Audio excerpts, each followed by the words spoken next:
Hello everyone. இன்னைக்கு நம்ம பார்க்க போகிறது கரோனா பியரோட ரிவ்யூ ப்ளஸ் அதோட காக்டெயில் பண்ணுறதுக்கு முன்னாடி நம்ம என்னென்ன சைட் டிஷ் வச்சுருக்கோம்னு பார்க்கலாம் வாங்க. ஒரு பக்கம் வந்து பார்த்தீங்கன்னா ஃபுல்லாக chicken Manchurian and pepper chicken வச்சுருக்கேன். ட்ரேயோட அந்த பக்கம் ஃபுல்லாக ஃப்ரூட்ஸ் தான் இருக்குது.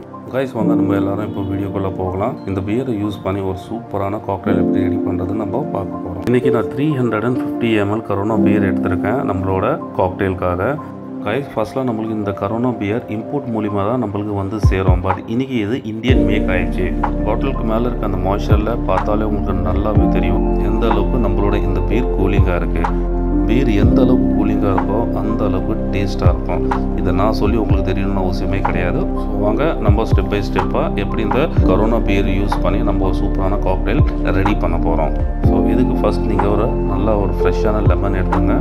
லெமன் இல்லாமல் எந்த ஒரு காக்டெயில் நம்மளால் செய்ய முடியாதுன்ட்டு நான் இதுக்கு முன்னாடி ஆல்ரெடி எல்லா வீடியோவில் கிளியராகவே சொல்லியிருப்பேன். நிறைய லெமன்லாம் வேணாம், ஜஸ்ட் ஒரு ஹாஃப் லெமன் எடுத்து உங்கள் கிளாஸில் ஸ்குவீஸ் பண்ணி வச்சுங்க.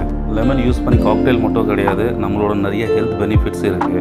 ஸோ இந்த வெயில் காலத்துக்கு நல்ல ஒரு லெமன் ஜூஸ் சாப்பிடணும்னு தோணும். ஸோ வாங்க அதை நம்ம பீரில் போட்டு சாப்பிட்டு பார்க்கலாம். பீர் ஊற்றும் போது நுர வராமல் சாப்பிட்றதுக்கு அதுக்கு ஒரு ட்ரிக் இருக்குது. நீங்கள் வச்சுருக்க சைட் டிஷ்லேருந்து கொஞ்சம் லைட்டாக எண்ணெயை உங்கள் விரல எடுத்துருங்க. அண்ட் பீர் ஊற்றுற இடத்துல அந்த வாய் பக்கம் ரவுண்டாக தேய்ச்சி விட்ருங்க. ஸோ ஊற்றும் போது என்ன ஆகும்னா நம்மளுக்கு நுர பொங்காது. வாங்க கைஸ் நம்மளோட இந்த பியர் காக்டெயில் எப்படி இருக்குன்னு நம்ம டேஸ்ட் பண்ணி பார்க்கலாம். சூப்பராக இருக்குங்க. நம்ம நார்மலாகவே பியர் லைட்டாக ஒரு புளித்தன்மையோடு இருக்கும். ஸோ இந்த லெமன் சேரும் போது டிஃப்ரெண்ட்டாக எதுவும் தெரியல, பட் அந்த டேஸ்ட்டு லெமனோட டேஸ்ட் நல்லாவே ஃபீல் ஆகுது. ரொம்ப சூப்பராக இருக்குது. கண்டிப்பாக ட்ரை பண்ணி பாருங்கள் கைஸ். நம்ம எல்லாருமே ட்ரிங்க்ஸ் பண்ணுறது நம்மளோட என்ஜாய்மெண்ட்டுக்காக. அது தேவையில்லாமல் ஓவராக குடிச்சு கெடுத்துக்க வேணாம். ஸோ அளவாக குடிங்க அண்ட் சேஃபாக இருங்க. நம்ம நெக்ஸ்ட் வீடியோவில் மீட் பண்ணலாம்.